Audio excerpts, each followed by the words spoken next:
मेरे प्रिय आत्मन, मैं सोचता था रास्ते में आपसे क्या कहूं, और मुझे ख्याल आया कि उन थोड़ी सी बातों के संबंध में आपसे कहना उपयोग का होगा जो मनुष्य को सत्य के पाने के लिए भूमिका बन सकती है। और इसलिए मेरी उत्सुकता है कि सत्य को पाने की भूमिका आपकी निर्मित हो, क्योंकि उसके बिना न तो आपको जीवन का कोई आनंद अनुभव होगा, न आपको जीवन मिलेगा,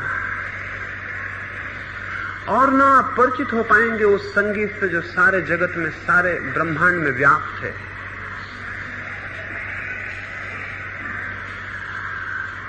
सत्य को पाए बिना कोई मनुष्य न तो शांति को पा सकता है और न धन्यता को पा सकता है। हमारे भीतर जितनी पीड़ा और जितना दुख है, जितनी परेशानी और जितना असंतोष है, जितना संताप है, उसका एक ही कारण है, उसकी एक ही वजह है, और वो ये है कि हमें अपनी सत्ता का, अपने स्वरूप का कोई बोध नहीं है। जिस व्यक्ति को अपनी सत्ता का ही कोई बोध न हो, वो अपने जीवन को व्यवस्थित करने में सफल नहीं हो सकता है। और जिसे इस बात का पता न हो कि कौन उसके भीतर है, उसकी सारी दिशाएं भ्रमित हो जाती हैं, उसके सारे रास्ते खो जाते हैं, उसके चलने में कोई अर्थ नहीं रह जाता, और उसके जीवन के अंत में वो किसी मंजिल पर, किसी गंतव्य पर नहीं पहुंच पाता है।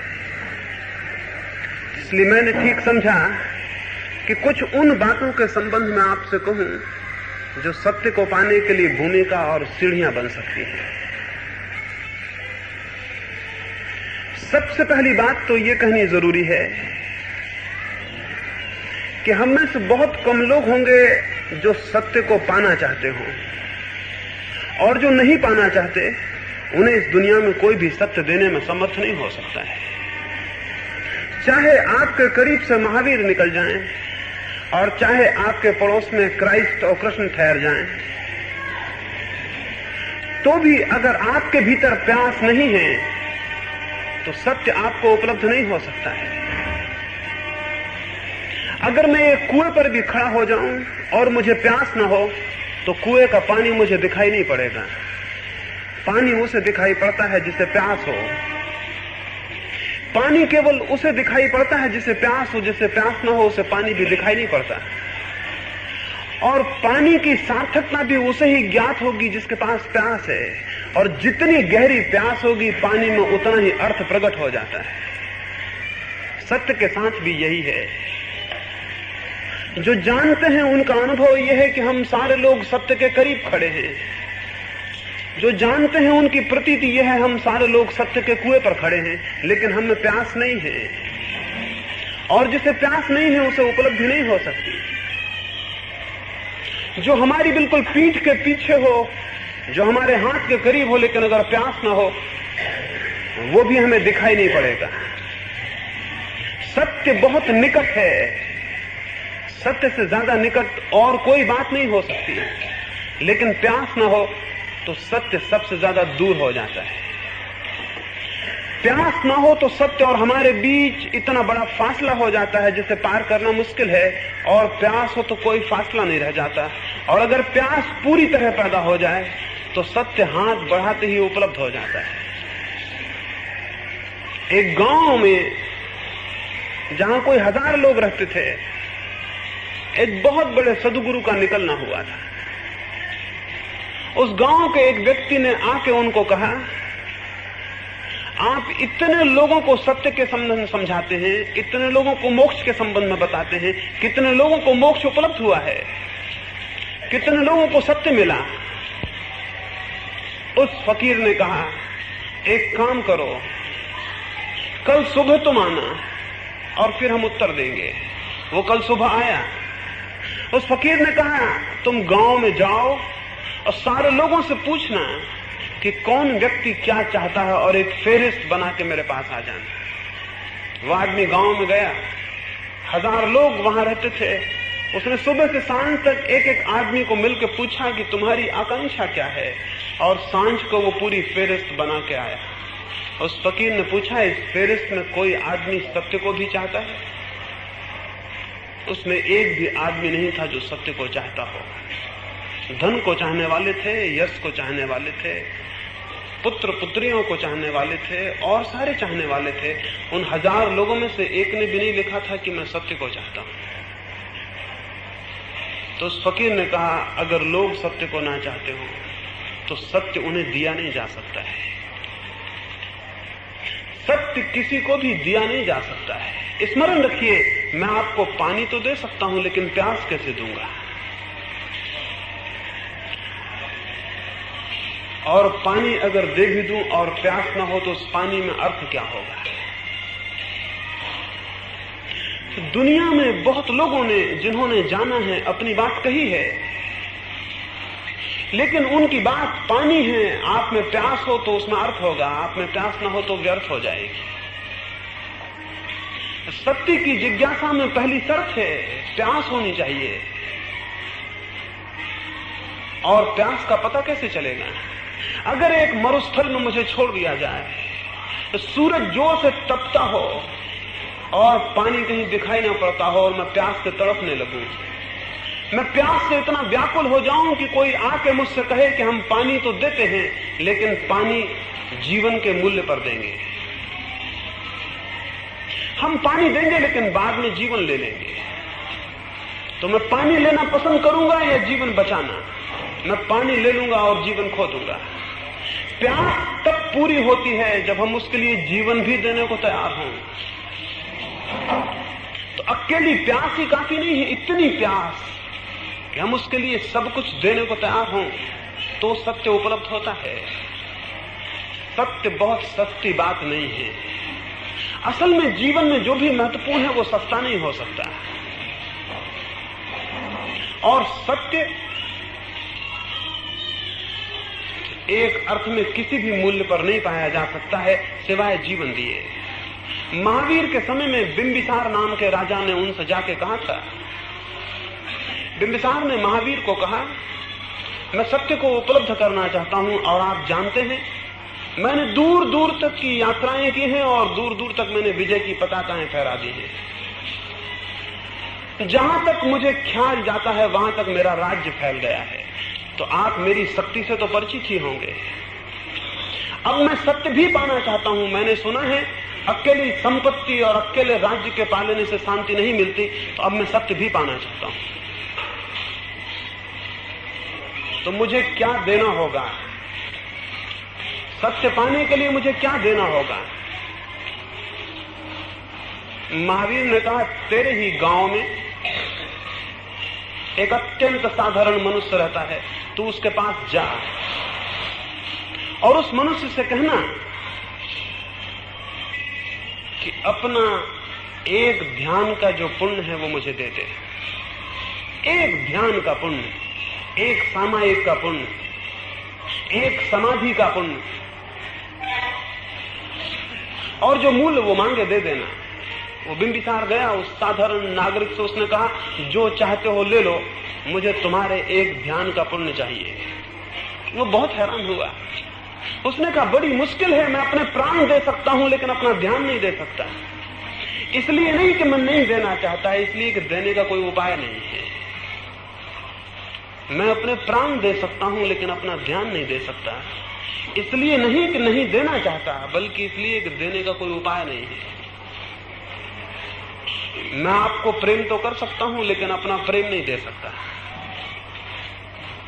यानी मैं वो क्षमता नहीं दे सकता आपको कि आप प्रेम करने लगे। कोई व्यक्ति अपने आनंद की ज्योति तो आपके ऊपर फेंक सकता है, लेकिन अपना आनंद नहीं दे सकता कि आप आनंदित हो जाएं। दिया आपको प्रकाशित तो कर सकता है, लेकिन आपके भीतर जाके दिया नहीं बन सकता। कुछ है जो नहीं दिया जा सकता, और जो नहीं दिया जा सकता वही मूल्यवान है। जो दिया जा सकता है वो 2 कौड़ी का है। इस जगत में 2 ही तरह की चीजें हैं। एक वे चीजें हैं जो दी जा सकती हैं, जो बाजार में बेची जा सकती हैं, जिनको खरीदा जा सकता है, जिनको बेचा जा सकता है, जिनका कोई मूल्य निर्धारित हो सकता है। कमोडिटीज, सामग्रियां हैं, वस्तुएं हैं। और एक और तरह की भी चीजें हैं जिनका कोई बाजार नहीं हो सकता, जिनको दिया नहीं जा सकता, जिनको बांटा नहीं जा सकता, जिनको खरीदा नहीं जा सकता। बस 2 ही तरह की चीजें हैं दुनिया में। जो पहली तरह की चीजों में अपने जीवन को गंवा देता है वो बिल्कुल व्यर्थ गंवा देता है। जो दूसरी तरह की चीजों को पैदा करने में लगा है वो संपदा को उपलब्ध होगा, वो संपत्ति को उपलब्ध होगा, उसे कुछ मिलेगा, उसे कोई आधार मिलेगा और कोई आनंद और कोई आलोक उपलब्ध होगा। पहली तरह की चीजों को हम वस्तुएं कहते हैं, दूसरी तरह की चीजों को हम अनुभूतियां कहते हैं। धर्म का संबंध वस्तुओं से नहीं, अनुभूतियों से है। धर्म का संबंध अनुभूतियों से है। अनुभूतियां भी कमाई जाती हैं। और उस छोटे से साधक ने बिंबिसार को कहा, मैं अपने प्राण दे दूं लेकिन अपनी अनुभूति कैसे दूं? तो महावीर से ही जाके पूछना कि उसका क्या मूल्य है, मैं मूल्य कैसे बताऊं? बिंबिसार वापस लौट गया। उसे समझ में आया, उसे ख्याल में आया कुछ बातें ऐसी हैं जो शक्ति से उपलब्ध नहीं हो सकती। शक्ति उसके पास बहुत थी, बहुत उसके पास शक्ति थी, उसने बड़े राज्य जीते थे। और तब उसे पता पड़ा कि राज्यों के जीतने से भी कोई बड़ी जीत हो सकती है, जिनको कि जिसने राज्यों को जीता वो भी जीतने में समर्थ नहीं मालूम होता। और उसे लगा कि मेरी सारी शक्ति व्यर्थ है, एक व्यक्ति के ध्यान को मैं नहीं छीन सकता। ऐसा ही फिर दोबारा हुआ। एक दूसरा बादशाह भारत आया, सिकंदर। जब वो भारत से वापस लौटने लगा तो उसके मित्रों ने उससे यूनान में कहा था एक सन्यासी को भारत से लेते आना था कि हम देखें कि सन्यासी कैसा होता है, और सारी चीजें तुम लूट के लाओगे, एक सन्यासी को भी लूट लाना। सिकंदर जब सारी लूट का सामान लेके लौटने लगा और सैकड़ों मील उसका काफिला था, जिसमें जो भी बहुमूल्य से भारत में दिखाई दिया उसे वो लाद के ले जा रहा था, तब अंतिम सीमा को उसे याद आया एक सन्यासी रह गया। सन्यासी का कोई ख्याल नहीं आया। उसने गांव के लोगों को बुला के पूछा, यहां कोई आसपास सन्यासी है? मैं उसे अपने साथ ले जाना चाहता हूं। गांव में एक वृद्ध ने कहा, सन्यासी तो बहुत मिल जाएंगे, लेकिन जिनको तुम लूट सको, जिनको तुम ले जा सको, समझना कि वो सन्यासी नहीं है, क्योंकि सन्यासी को ले जाना मुश्किल है। सिकंदर बोला, तुम्हें मेरी ताकत का पता नहीं। मैं अगर हिमालय को कहूं कि चलो, तो हिमालय को मेरे साथ चलना होगा। अगर मैं इस पूरे मुल्क को कहूं कि चलो यूनान, तो इस पूरे मुल्क को एक कोने से दूसरे कोने तक चलना होगा। वो वृद्ध हंसने लगा। उसने कहा, तुम्हें सन्यासी का पता नहीं, अभी तुमने वो चीजें जीती हैं जो हार जाती हैं, अभी तुम्हें उस आदमी से मुकाबला नहीं हुआ जो हार जानता ही नहीं। खैर, खोज की गई और थोड़े ही फासले पर एक पहाड़ और नदी के किनारे एक सन्यासी का पता चला जो वर्षों से वहां था। सिकंदर ने अपने सिपाही भेजे। उन सिपाहियों ने जाकर उस साधु को कहा, महान सिकंदर की आज्ञा है कि हमारे साथ चलो यूनान, बहुत सुख सुविधा तुम्हें देंगे, कोई अड़चन न होगी, कोई किसी तरह की तुम्हें परेशानी न होगी, शाही मेहमान तुम रहोगे। वो सन्यासी बोला, तुम्हें शायद पता नहीं, सन्यासी हम उसको कहते हैं जिसने सिवाय अपने और सबकी आज्ञाएं मानना छोड़ दिया है। सन्यासी ने कहा, तुम्हें शायद पता नहीं, सन्यासी हम उसे कहते हैं जिसने सिवाय अपने और सबकी आज्ञाएं मानना छोड़ दिया है। सिकंदर को कहना, यहां कोई आज्ञा प्रवेश नहीं कर सकती। वे सिपाही बोले कि तुम्हें सिकंदर का शायद पता नहीं है, अगर तुम ऐसे न गए तो तलवार के बल ले जाए जाओगे। तो सन्यासी ने कहा, तुम सिकंदर को ही भेज दो। और सिकंदर नंगी तलवार लेके गया और उसने उस सन्यासी को कहा, क्या विचार है, मेरे पीछे चलते हैं? वो सन्यासी बोला, हम तो केवल अपने ही पीछे चलने के आदी हैं। सिकंदर ने कहा, इसका परिणाम बुरा होगा। उस सन्यासी ने कहा, जिसको तुम चोट पहुंचा सकते हो उसका हम त्याग कर चुके हैं। सन्यासी ने कहा, जिसको तुम चोट पहुंचा सकते हो उसका हम त्याग कर चुके हैं। सिकंदर ने कहा, परिणाम मृत्यु होगा। सन्यासी ने कहा, जो मर जाता है उसे हमने समझ लिया कि वो हमारा होना नहीं, और जिसे तलवार काट सके और जिसे आग जला सके वो हमारी सत्ता नहीं, हम उससे पीछे हट गए हैं। और अगर तुम्हारी मर्जी हो तो काटो, तुम भी देखोगे सिर को गिरते हुए और हम भी देखेंगे। उसने कहा, तुम भी देखोगे इस सिर को गिरते हुए और हम भी देखेंगे, क्योंकि जो हमारा प्राण है, जो हमारी आत्मा है, वो इसके पीछे है और इसकी साक्षी हो सकती है। सिकंदर की म्यान उठी, उसकी तलवार म्यान के भीतर चली गई। उसने अपने सैनिकों से कहा, वापस लौट चलो, सन्यासी को ले जाना कठिन है। उस सन्यासी ने चलते वक्त कहा,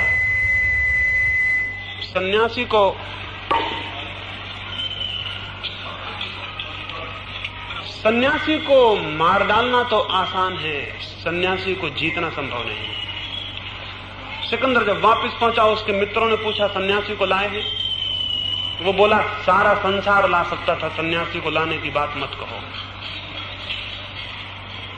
और एक जगह एक साधारण नंगे फकीर के पास जाके पता चला कि मेरी सारी शक्ति 2 कौड़ी की है। ऐसा ही बिंबिसार को पता चला उस दिन कि उसकी सारी शक्ति व्यर्थ है। संसार की वस्तुएं शक्ति से पाई जाती हैं, और जिनको मैंने अनुभूतियां कही वो शक्ति से नहीं, शांति से पाई जाती हैं।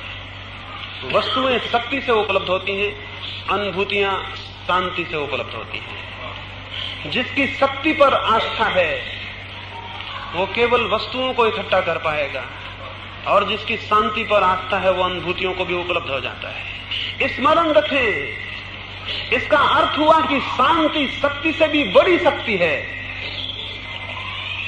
इसका अर्थ हुआ कि शांति शक्ति से भी बड़ी शक्ति है।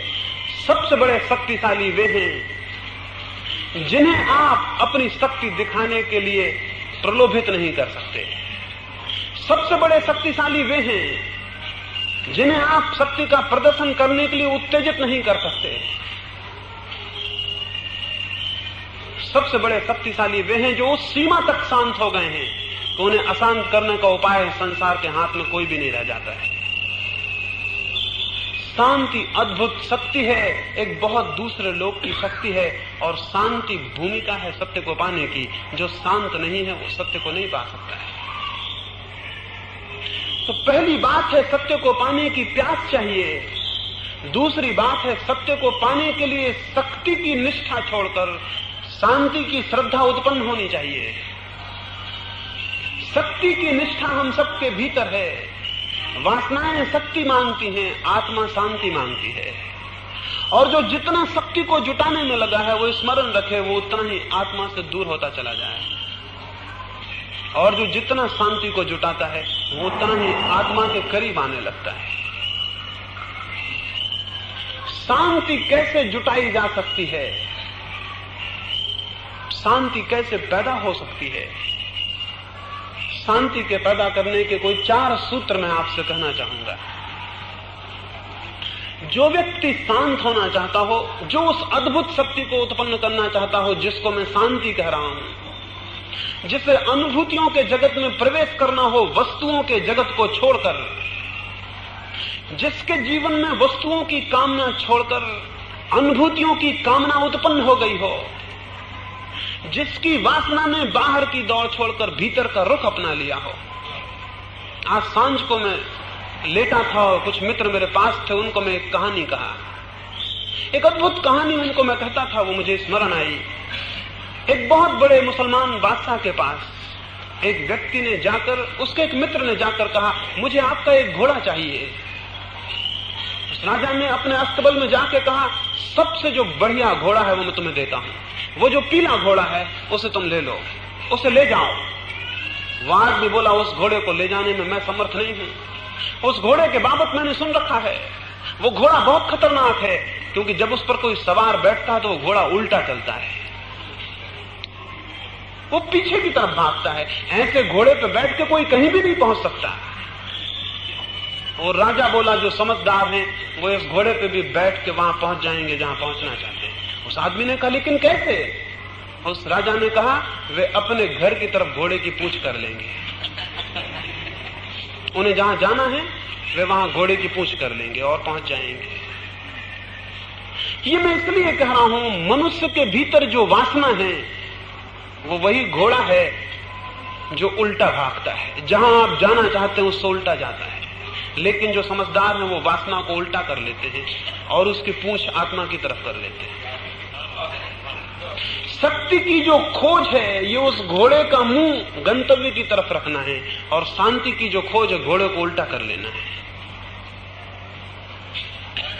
जो लोग वस्तुओं की खोज और तलाश में लगे हैं वे अगर उसी खोज और तलाश को अनुभूतियों की दिशा में परिवर्तित कर दें, उनका जीवन बदल जाएगा। वे साधारण मनुष्य से परिवित होकर असाधारण दिव्य जीवन में परिणित हो जाएंगे। तब वे पार्थिव न रह के भागवत हो जाएंगे। तब वे पदार्थों की दुनिया के हिस्से न होकर आत्मा की दुनिया के, आत्मा के जगत के हिस्से हो जाएंगे। ये 4 सूत्रों से संभव हो सकता है। उन 4 सूत्रों को मैं आपसे कहूं। पहला सूत्र है उस व्यक्ति के लिए जो शांत होना चाहता है, और वे सूत्र वही हैं कि अगर उनके विपरीत उपयोग करें तो वही सूत्र शक्ति के स्रोत हो जाएंगे। जिस व्यक्ति को शक्ति पानी है उसका सूत्र है अहंकार पूर्ण जीवन। जो व्यक्ति शक्ति की खोज कर रहा है उसे अपनी अहंता को जगाना होगा। उसकी जितनी अहंता प्रकट होगी, जितना ईगो, जितना दंभ प्रगाढ़ होगा, उतनी शक्ति को वो इकट्ठा कर सकेगा। अगर किसी व्यक्ति को शक्ति खोजनी है तो उसे अहंकार का पोषण करना होगा और सोए अहंकार को जगाना होगा। जितना तीव्र अहंकार होगा उतनी शक्ति के जगत में विजय की जा सकती है। इसलिए जो बड़े अहंकारी थे इतिहास उन्हें बड़ा विजेता कहता है। इसलिए जो बड़े अहंकारी थे इतिहास उन्हें यशस्वी कहता है। इसलिए जो बड़े अहंकारी थे वे बड़े पदों पर पहुंचे, बड़ी प्रतिष्ठा पर, बड़े राज्यों पर। लेकिन अहंकार की दौड़ का खतरा एक ही है, अहंकार मृत्यु के सामने गल जाता और नष्ट हो जाता है। और मृत्यु सारी खोल को उघाड़ के रख देती है कि शक्ति की दौड़ व्यर्थ हो गई, क्योंकि मृत्यु अहंकार को ही छीन लेती है। जिस अहंकार के केंद्र पर सारी शक्तियां इकट्ठी होती है वे उस केंद्र के टूटते ही विलीन हो जाती है। इसलिए जितना शक्तिशाली मनुष्य होगा उतना ही मृत्यु से डरता है। इतनी जितने बड़े पद पर कोई व्यक्ति होगा उतना ही मृत्यु से भयभीत होता है। इतनी ही जितनी उसकी अहंता का विस्तार होगा उतनी ही मृत्यु का भय गहरा उसके भीतर हो जाता है। इसके विपरीत जो शांति का खोजी है उसे निरअहंकार चर्या को उत्पन्न करना होता है। उसे अपने भीतर अहंकार के जितने भी रूप पल्लवित होते हों उन्हें पानी देना बंद कर देना होता है, और जो बीज अंकुरित होते हैं उन्हें रोशनी देना बंद कर देना होता है। उसे अपने भीतर स्पष्ट बोध रखना होता है कि चर्या अहंकार के प्रगाढ़ करने का माध्यम ना बन जाए, और हम इस तरह ना जिए कि हमारा अहंकार निरंतर प्रगाढ़ से प्रगाढ़ होता जाए। उसे अहंकार को छीन और विलीन करना होता है। अहंकार पूर्ण चर्या शक्ति की दिशा में ले जाती है, अहंकार शून्य चर्या शांति की दिशा में। जो शांति के लिए उत्सुक है उन्हें अहंकार को छोड़ने के लिए राजी होना होता है। और क्या मैं आपसे कहूं, अहंकार से बड़ी क्या कोई अशांति है? क्या अहंकार से बड़ी कोई अशांति है? अपने भीतर खोजें, उठने में, बैठने में, जागने में देखें, क्या अहंकार से गहरी कोई अशांति है? तो वहां दिखाई पड़ेगा जितना अहंकार है उतनी ही अशांति है। जितना अहंकार तीव्र है उतनी तीव्र अशांति है। जो निरअहंकारी है उन्हें अशांत होने का कारण ही विलीन हो जाता है। बुद्ध एक गांव से निकले थे, कुछ लोगों ने उन्हें आके गालियां दी, अपमान किया। जब वे गालियां दे चुके और अपमान कर चुके तो बुद्ध ने कहा, मित्रों क्या मैं जाऊं? मुझे दूसरे गांव पहुंचना है। क्या तुम्हारी बात पूरी हो गई?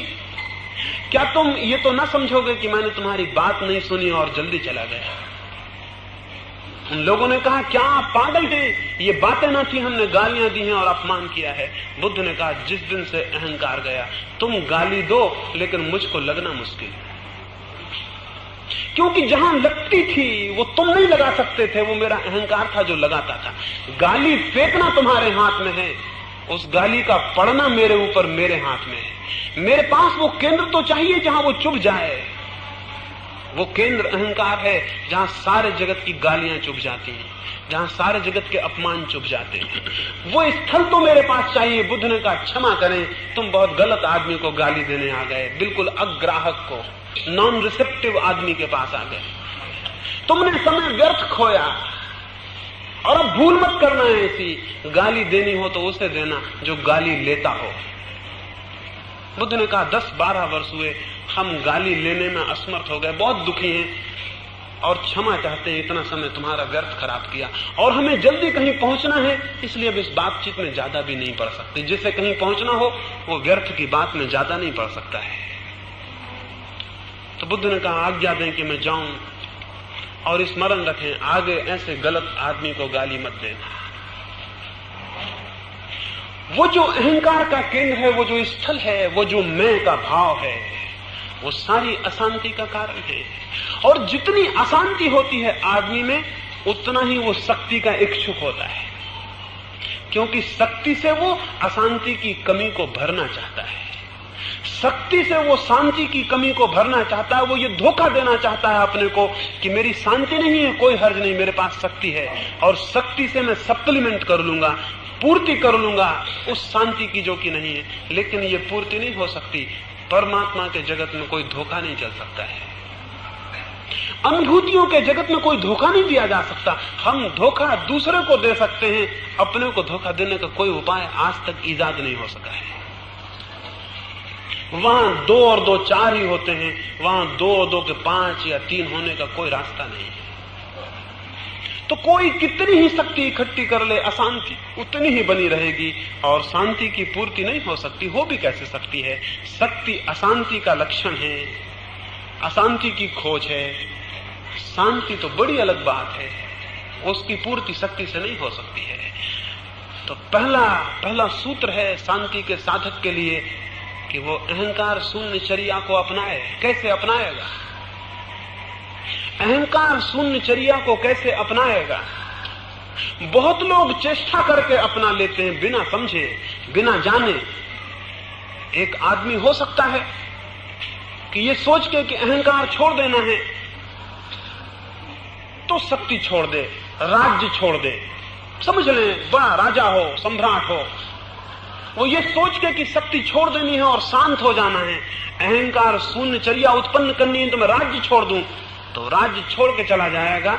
लेकिन अगर ये राज्य अज्ञान में छोड़ा गया हो तो उसके मन में ये भाव उत्पन्न होने लगेगा, मैं वो व्यक्ति हूं जिसने इतने बड़े राज्य को छोड़ा।